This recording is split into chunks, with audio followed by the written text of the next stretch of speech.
नमस्कार, जय हिंद। आप देख रहे हैं शीतल राजपूत लाइव सीजन 2। पूरी दुनिया में विमेंस डे मनाया जा रहा है।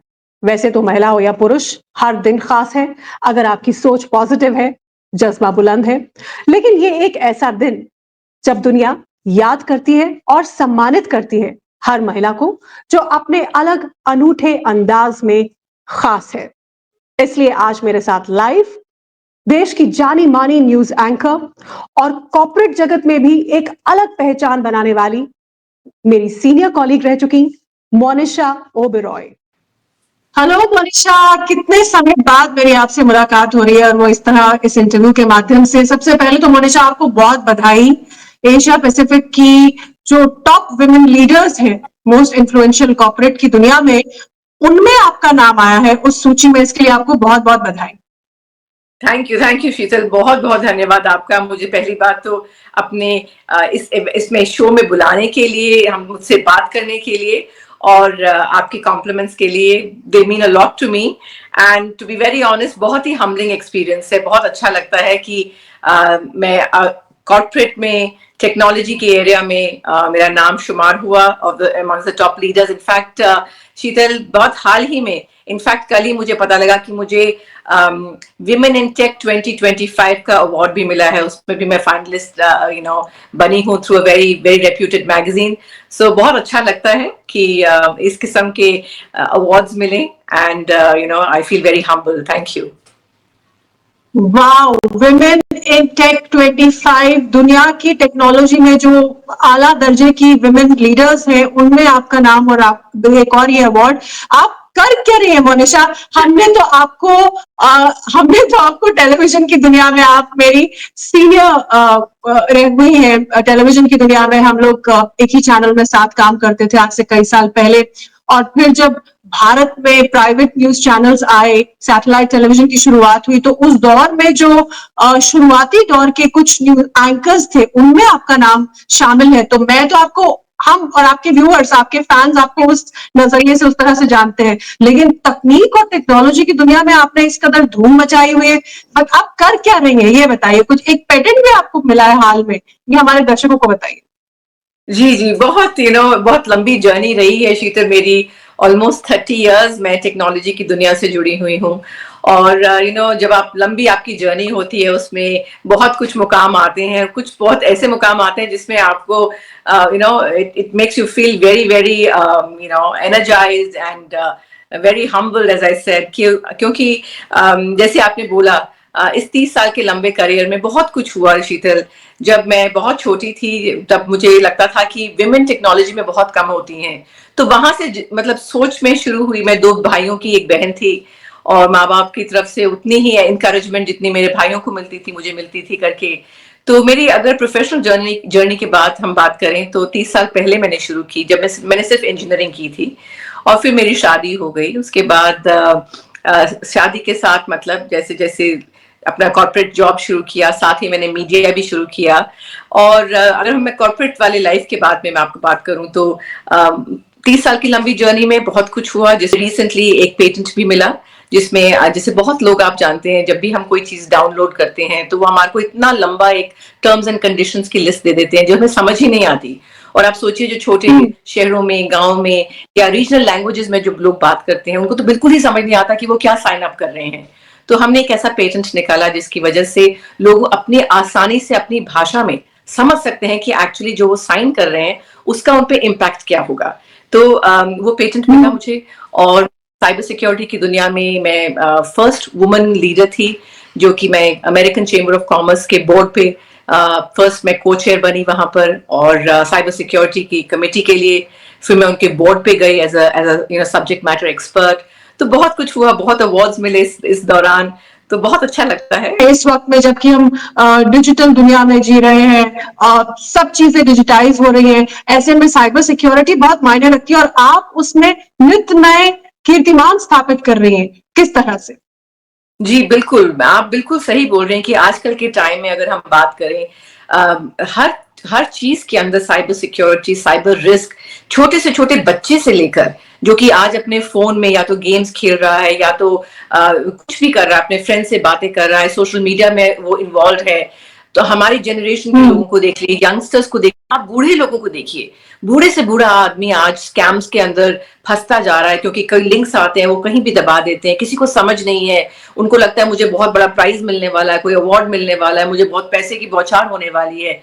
और इसकी वजह से बहुत किस्म के क्राइम्स जो हैं, खाली हम लोगों की जिंदगियों में ही नहीं, हमारे कॉर्पोरेट्स में, हमारे गवर्नमेंट्स में, आप कल की बात करें, अगर हमारी कल को एक कोई वॉर होती है, उसमें भी आप देखिए कि जो रियल फिजिकल फाइट्स होती हैं या फिजिकल चीजें कम होती जा रही हैं के थ्रू या साइबर के थ्रू हम जी रहे हैं, वो लगातार बढ़ती जा रही है। इसलिए रिस्क हमारी जिंदगियों में साइबर को लेके लगातार बढ़ता जा रहा है। इसलिए उसकी अवेयरनेस और लोगों को इस मुश्किल से बचाना एक बहुत बड़ी और बहुत अहम विषय बन गया है, जिसके ऊपर नित, जैसे आपने बोला, हर रोज जैसे जैसे हम डिफेंस बढ़ाते हैं, वैसे वैसे क्राइम बढ़ रहा है, एंड जैसे जैसे क्राइम बढ़ रहा है, वैसे वैसे डिफेंस बढ़ रहा है।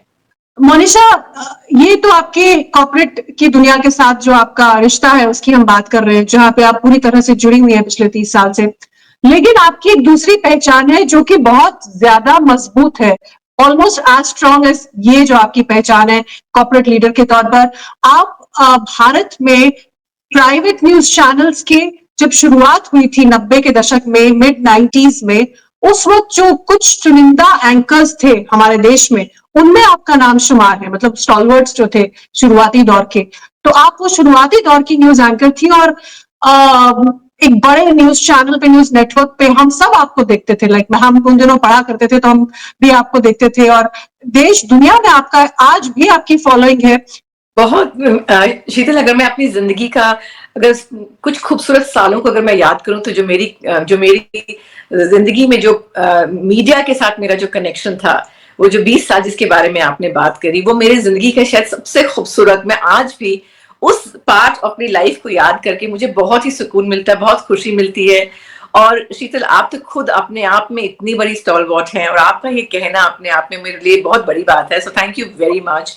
इतना अच्छा लगता है कि इतने साल बीत गए, 20 साल हो गए, एंड आज भी लोग अगर याद करते हैं तो बहुत ही क्या बताऊं, मतलब सिर्फ सिवाय भगवान को शुक्रिया अदा करने की और ग्रेटिट्यूड एक्सप्रेस करने के मेरे पास कोई शब्द नहीं है।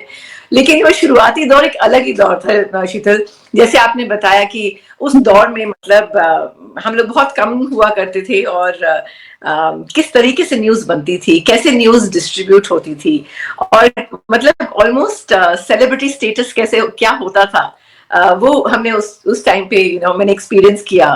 एंड जो सबसे अच्छा लगता था वो एनर्जी, यूथ, और जो एनर्जी आप मीडिया चैनल्स में उस वक्त होती थी, आज भी आई एम श्योर होती है, वो जो एनर्जी सुबह से लेके रात तक 22 मतलब 24 घंटे क्या, 48 घंटे क्या, 72 घंटे क्या, लोग वहां पे लगे हुए हैं, चाहे इलेक्शंस का टाइम हो या कोई भी इंपॉर्टेंट इवेंट का टाइम हो, and covering everything live.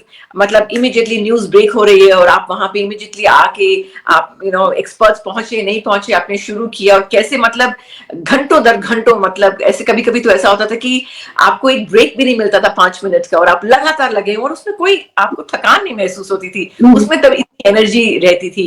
And जितने भी कॉलीग्स थे, जो मेरे न्यूज कास्टर्स थे या मेकअप आर्टिस्ट थे या कैमरामैन थे या स्टूडियो में जो भी संभाल रहे थे पूरा का पूरा दारोमदार, वो सब इतने अच्छे मित्र, इतने अच्छे दोस्त बने। वो एक टाइम बहुत ही गोल्डन एरा था मेरी जिंदगी का। एंड आप लोगों से मुलाकात हुई शीतल, got to know wonderful people like you, वो तो मेरे लिए I think it was icing on the cake। So बहुत ही खूबसूरत वो टाइम रहा। और मुझे याद है कि उसके बाद आप तो पहले से थी, काफी समय से थी, और आप एक सचमुच सेलिब्रिटी, उन दिनों आप लोग सब सेलिब्रिटीज से कम नहीं थे, न्यूज एंकर्स, क्योंकि बहुत गिने चुने न्यूज चैनल्स थे, शुरुआत में तो 1-2 ही थे, और उनमें आप प्राइम टाइम के एंकर्स हुआ करते थे, और आप उनमें से चुनिंदा फीमेल एंकर्स में से 1-2 में से थी आप।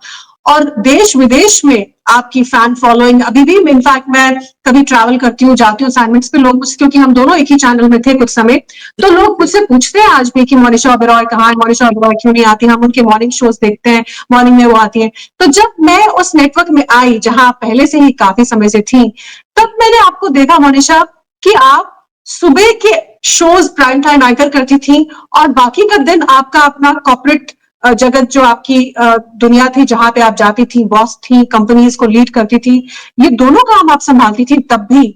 और मैंने आपसे तब भी कई बार पूछा, और अभी भी ये चीज मुझे बहुत आश्चर्यचकित करती है कि आप कितनी अच्छे से इसे बैलेंस करती थी। नहीं नहीं, बहुत यू वेरी काइंड। बात सच है, मैं सुबह 4 बजे उठती थी ताकि मैं ना अपना फर्स्ट, हमारा बुलेटिन उस वक्त कभी 5:30 और अक्सर 6 बजे हुआ करता था। तो घर से ऑफिस का रास्ता, फिर वहां तैयार होना, फिर मीडिया मतलब फिर न्यूज पढ़ना, फिर मैं 8 बजे तक न्यूज पढ़ती थी और 8 बजे के बाद फटाफट उतर के मेकअप उतार के फटाफट भागती थी अपने ऑफिस। और बहुत इंटरेस्टिंग होता था, बहुत एनर्जेटिक था। और कभी कभी तो ऐसा होता था कि ऑफिस में कई लोगों ने मुझे जैसे न्यूज में देखा, लेकिन वो विश्वास नहीं कर पाते थे कि ऑफिस में ये वही लेडी है जिसको मैंने न्यूज में देखा। तो बड़ा ही फनी होता था, कभी कभी कुछ लोग बोलते थे, स्पेशली सिंस मैं बहुत उस टाइम मेरी एज भी काफी कम थी, I was in my early 20s।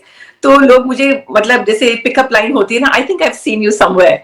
तो कभी कभी कुछ आदमी आके से बोलते थे, खुद ही ना थकपका से जाते थे कि हमने कुछ गलत तो नहीं बोल दिया, क्योंकि साड़ी मुझसे मतलब होती थी एंड एवरीथिंग। तो लगता था कि शायद देखा है, लेकिन विश्वास नहीं होता था कि ऐसे कैसे हो सकता है कि मतलब सुबह हमने किसी को न्यूज पढ़ते देखा और अभी ऑफिस में देख रहे हैं।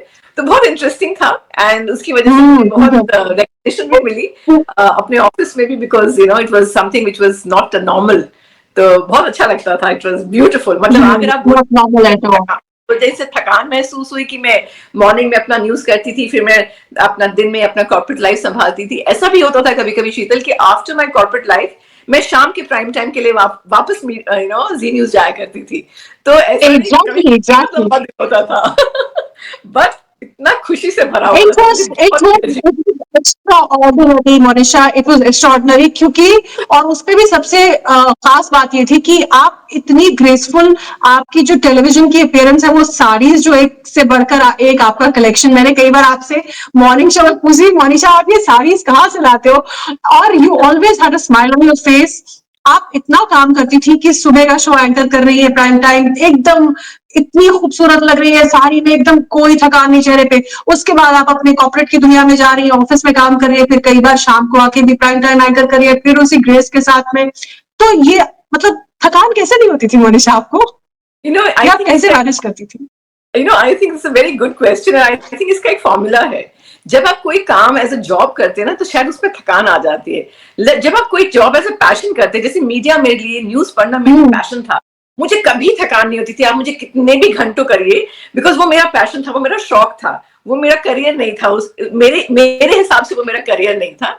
बट आप मानेंगे कि वो, चाहे मैं उसको अपना करियर नहीं मानती थी, पहचान मेरी न्यूज से ज्यादा थी बजाय कि मेरे कॉर्पोरेट करियर के वजह से। तो आई मैजिक थिंग इज कि आपका जिस चीज में भी पैशन होता है, जो चीज आपको दिल से करने की इच्छा होती है, जिसको आप जॉब नहीं मानते, तो उसमें ना आपको एनर्जी हर समय रहती है, उसमें आपको थकान नहीं महसूस होती। तो मेरे लिए न्यूज पढ़ना और मीडिया में होना was my biggest passion, I think, and till date.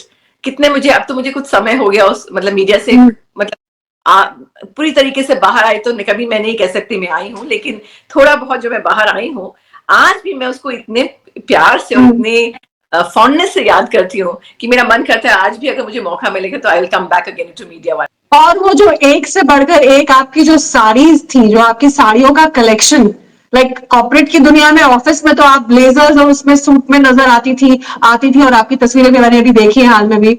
और फिर जब आप स्टूडियो में आती थी तो एक से बढ़कर एक साड़ी, हर रोज एक नई साड़ी, और इतनी ग्रेस। तो ये तो खाली आपने एक पार्ट के बारे में बात की शीतल। मैं I am also married to you know an IPS officer. तो उसकी वजह से भी हमारा जो and you have two beautiful daughters, and you have two beautiful daughters, grown up beautiful daughters. जी, मेरी 2 बेटियां हैं। मेरी बड़ी बेटी लॉयर है, यूएस में अभी वो काम करती है, और छोटी बेटी मेरी यू नो अभी पढ़ाई कर रही है, अपनी ग्रेजुएशन खत्म की है उसने। एंड जैसे आपने बोला कि मतलब सोशल फंक्शंस है, मैं जॉइंट फैमिली में रहती हूँ बाय द वे। तो हमारे family related functions, social functions, husband के लिए जो यू नो उनके जो बिकॉज ऑफ हिज जॉब और बिकॉज ऑफ लार्ज फैमिलीज, हमारे जो फंक्शंस कभी खत्म नहीं होते थे। तो मैं आपको बड़ी एक इंटरेस्टिंग चीज बताती हूँ। जैसे आपने कहा साड़ीज, तो मैं साड़ी मुझे बहुत पसंद है। मैंने बचपन से अपनी मदर को साड़ी में ही देखा था। तो मुझे लगता था कि साड़ी से अच्छी कोई चीज हो ही नहीं सकती, मोस्ट ग्रेसफुल मुझे लगती थी। और मुझे लगता था मोस्ट नेचुरल गारमेंट अगर लेडीज का कुछ होता है तो वो साड़ी होती है। शादी के बाद मदर इन लॉ को देखा तो वो भी साड़ी पहनती थी, तो मेरे लिए sari was like a passion. और जितनी बार आप साड़ी पहने कितने कॉम्प्लीमेंट्स मिलते थे, मुझे लगता है इस ड्रेस से अच्छी कोई चीज हो ही नहीं सकती। और एक रीजन मेरा साड़ी पहनने का ये भी था, एक तो बहुत ग्रेसफुल लगती है, वो स्क्रीन पे भी बहुत ग्रेसफुल लगती थी। ऑफिस में आपका पूरा दिन ऑफिशियली आपका बहुत अच्छे से कटता था, बिकॉज साड़ी ऑफिस में बहुत अच्छे से पहनी जाती है। बट द बेस्ट पार्ट क्या था शीतल की, मैं ना एक छोटा सा एक अपना पाउच रखा हुआ था मैंने अपनी गाड़ी में, जिसके अंदर मैं अपने ट्रिंकेट्स रखती थी, जैसे कुछ पर्ल्स, ऐसे कुछ नॉन एक्सपेंसिव चीजें बट देखने में खूबसूरत है। आप देखिए अभी भी मैंने पर्ल्स पहने हुए हैं। तो इस किस्म के ट्रिंकेट्स मैं अपनी गाड़ी में ही रखती थी, क्योंकि मुझे ऑफिस से सीधा किसी ना किसी फंक्शन में या शादी में या किसी इवेंट में भागना होता था, बिकॉज मेरे हस्बैंड का एक्सपेक्टेशन था कि मैं वहां से पहुंचूंगी। तो मेरे हस्बैंड अपने ऑफिस से आते थे और मैं अपने ऑफिस से फटाफट जाके अपना चेहरा दिखाया, सबसे मिला, खाना वाना खाया, वापस आया। तो ये मेरी जिंदगी हुआ करती थी। बट अगर आप मुझे पूछे कि इसमें से मैं अगर एक भी चीज चेंज करना चाहूँ तो नहीं। It was very hectic but very enjoyful, and you know if I have to do it again, मैं फिर से उसी तरीके से जिंदगी जीना चाहूंगी जैसे कि मैंने अभी जी है।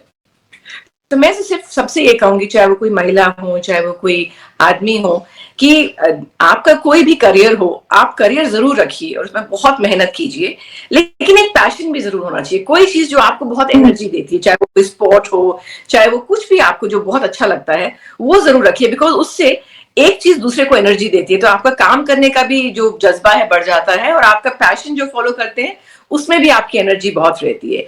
एक तो मुझे लगता है ये, दूसरा मुझे लगता है कि भगवान की कृपा होती है कि आपको अपॉर्चुनिटी मिले।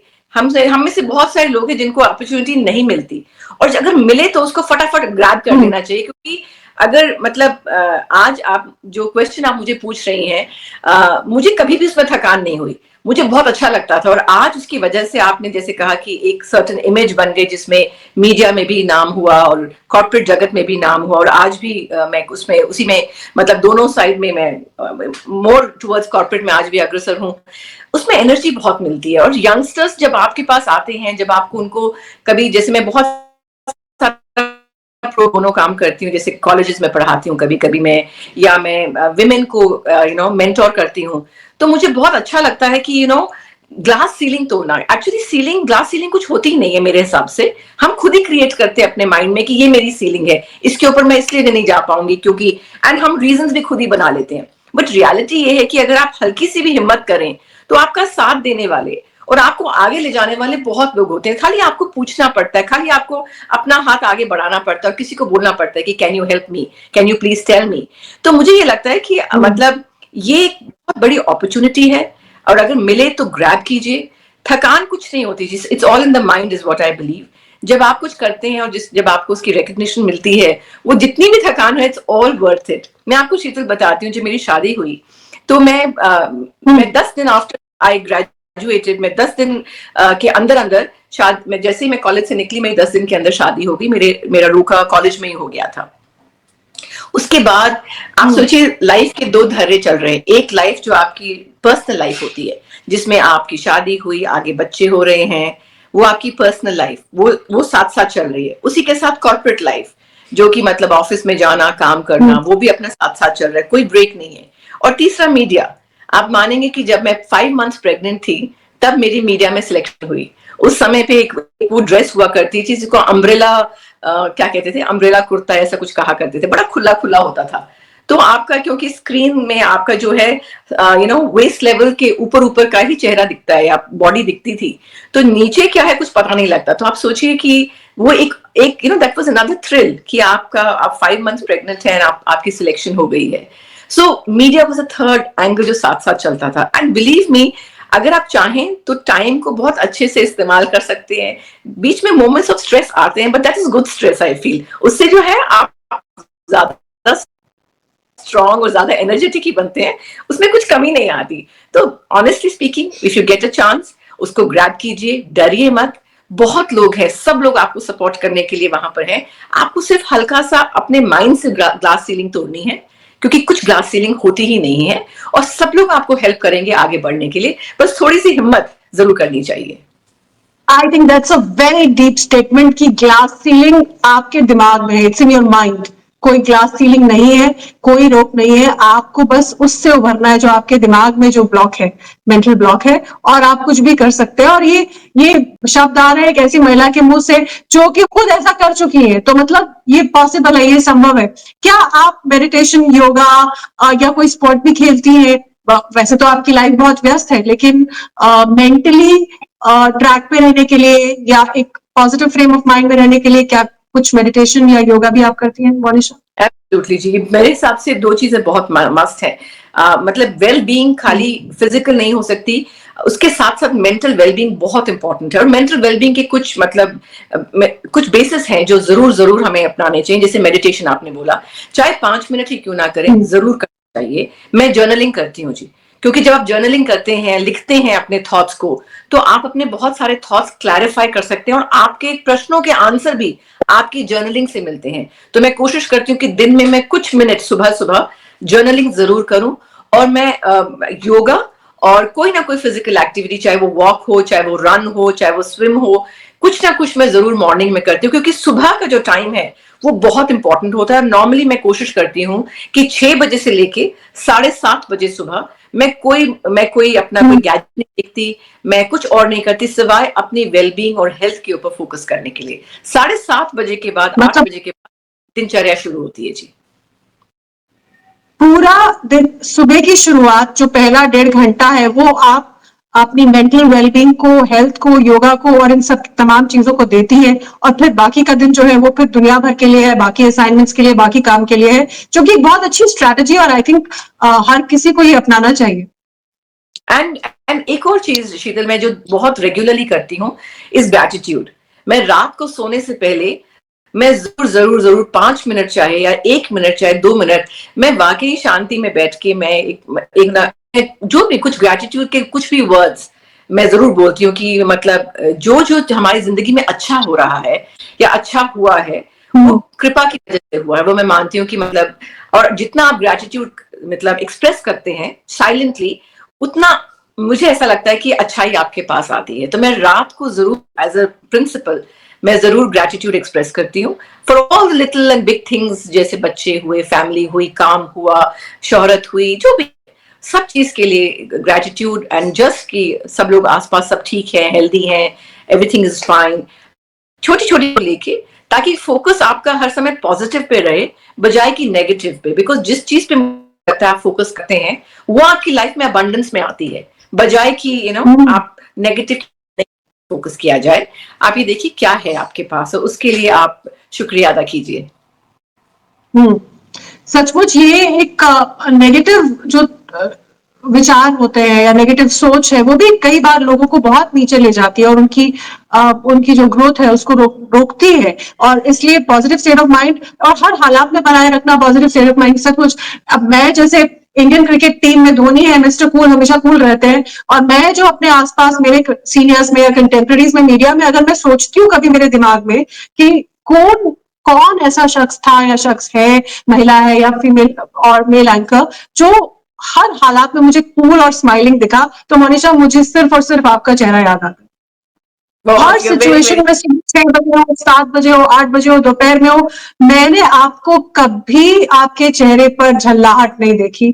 थैंक यू सो मच शीतल, बहुत बहुत बहुत kind words, thank you very much. पर शीतल मैं आपको सच बताऊं, मैं अभी भी जैसे मेरे बच्चे कभी कभी मुझसे मजाक करते हैं कि मेरे में बचपना काफी ज्यादा है। मतलब मैं कोई भी चैलेंज ले लेती हूँ या कुछ भी, मतलब अगर कोई मुझे चैलेंज करे तो मैं उठाती हूँ। मुझे ना लाइफ को लेके आज भी बहुत वंडर है। आई कीप वंडरिंग कि कितनी खूबसूरत है हम लोगों की जिंदगियां, और कितना कुछ है करने के लिए, और समय कितना कम है, और अगर और कुछ टाइम होता तो मैं ये भी करती, वो भी करती। तो मुझे कभी कभी लगता है कि जिंदगी एक बहुत अमेजिंग भगवान का गिफ्ट है, जिसका कि हर पल अगर हो सके तो उसको खुशी से और किसी पर्पस को लेके ना, कोई लाइफ में पर्पस हो, कुछ किसी के लिए कुछ करने का पर्पस हो, बैक का पर्पस हो, मुझे लगता है कि वो चीज जितनी आपके हर क्षण में भरी हो, वो बहुत अच्छा लगता है। इसीलिए मैं बहुत इस किस्म का काम करने की कोशिश करती हूँ जिसमें कि मुझे गिव बैक करने का मौका मिले, चाहे वो मेरी इंडस्ट्री को हो, चाहे वो मेरे मतलब यंगस्टर्स को।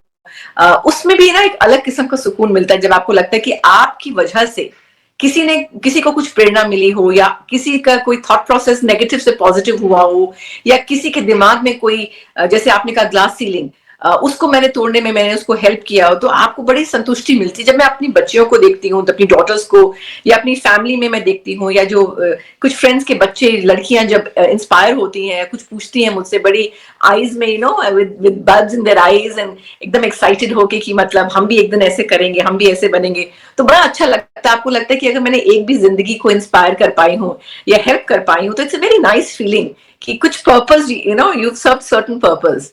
So I really am very passionate about that. Ki women's especially, how to get more and more women ज्यादा से ज्यादा लड़कियां छोटी उम्र में वो टेक्नोलॉजी में आए या किसी ऐसे एरिया में जाएं जहां की बहुत ही मेल डोमिनेटेड माना जाता है, जैसे साइबर सिक्योरिटी बहुत ही मेल डोमिनेटेड माना जाता है, या आप ले लीजिए टेक्नोलॉजी इन इटसेल्फ, या आप स्टेम स्टडीज ले लीजिए। इन सब में अधिकतर लोग मानते हैं कि आदमी लोग ज्यादा जाते हैं और विमेन बहुत कम जाती हैं। तो ऐसा कुछ नहीं है कि वो ऐसा कुछ खास कर रहे हैं वहां पर जो कि हम नहीं कर सकते। अगर कुछ है तो शायद हम उनकी जितना शायद कुछ बेहतर ही कर पाए। तो ऐसा कुछ नहीं कि हम नहीं कर सकते। तो वो ग्लास सीलिंग ब्रेक करना आप करेंगे, आप करेंगे। I mean, I'm trying my best. Let's see कितना होता है, but yes, on a daily basis, every day a little step forward, definitely. Monisha, बहुत अच्छा लगा आपसे इतने समय बाद मिलकर। मुझे पूरी उम्मीद है कि आपने जो इतनी अच्छी अच्छी बातें बताई कि कैसे हर क्षेत्र में आप अगर जाए किसी भी क्षेत्र में तो अपना सब कुछ उसे दीजिए, पूरे पैशन के साथ उसमें लगिए। और सबसे इंपॉर्टेंट बात जो मैं आपकी जो लेकर जा रही हूँ और जो आई एम श्योर कि जिन्होंने देखा है वो भी लेकर जाएंगे, वो ये कि कोई ग्लास सीलिंग नहीं होती है, वो सिर्फ दिमाग में है। बस उसको वहीं से पार करना है और आप कुछ भी कर सकते हैं, और आप उसकी कुछ जीती भी कर जागती मिसाल हैं। And I want to thank you, and I want to thank SR Live, your channel. Thank you very much. And you're a stalwart. Keep smiling, keep shining. And आपका channel आप बहुत बहुत बहुत grow करें. It's such a pleasure to be here. Thank you very much for this opportunity. Thank you so much. Thank you.